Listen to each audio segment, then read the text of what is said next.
Welcome to the first part of our presentation, unpacking the article, Building Bridges, Indigenous Student Learning. This is Sally. She needs to learn about recurrent learning strengths found among Indigenous students. Sally wonders, who exactly is an Indigenous student? Well, Sally, the Canadian Charter recognizes three groups of Aboriginal, or Indigenous people: First Nations, Métis, and Inuit. So, Sally, who is an Indigenous student?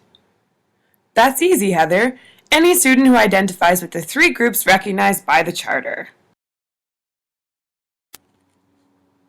Be careful, Sally. The Charter only deals with legislated identities of Indigenous and Aboriginal people.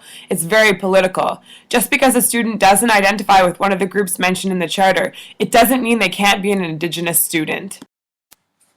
The first thing we're going to talk about, Sally, is the Indigenous educational concept of coming to know.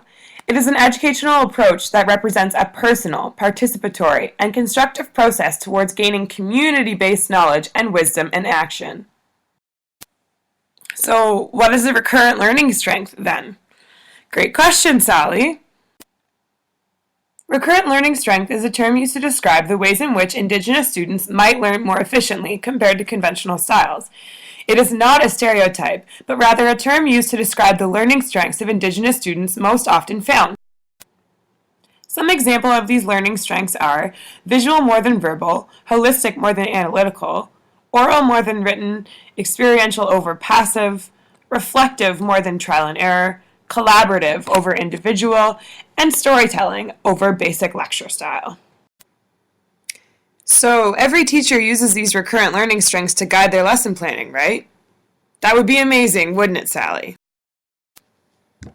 Unfortunately, a lot of teachers aren't doing this. Take science classrooms, for example. They pride, above all, analytical, verbal, written, theoretical, trial and error, impersonal, and passive learning to get the right answer quickly. Wouldn't a variety of pedagogical approaches and differentiated instruction be a way better model? Absolutely it would, Sally.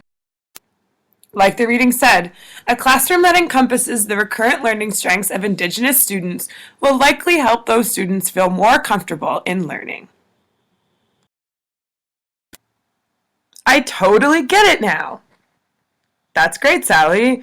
Now let's see if everyone else gets it too. First question, are recurrent learning strengths found among Indigenous students stereotypes? Raise one hand if you think the answer is yes, and two if you think the answer is no. Great job! They're not stereotypes, they're simply repeated themes. Let's try. Next question, is coming to know a process by which individual-based knowledge is gained? Raise one hand if you think the answer is yes, and two if you think the answer is no. Good. Community knowledge is gained. One last test. Stand up if you think teachers should involve activities that allow for Indigenous recurrent learning strengths to shine in the classroom.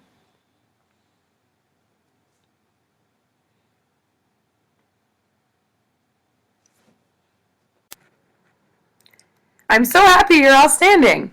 Now, Greg will tell us all about how to create a welcoming environment in the classroom. Thanks for learning with me.